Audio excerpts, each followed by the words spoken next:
we are prepared to contribute significant peacekeeping forces to maintain and monitor this prospective ceasefire, as well as providing protection and security to all parties and to all sides.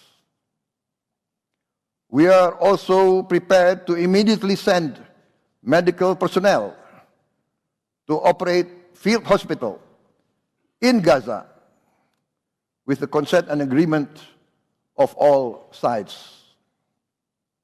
President Joko Widodo has instructed me to announce that we are ready to evacuate, to receive, and to treat with medical care up to 1,000 patients in the immediate future.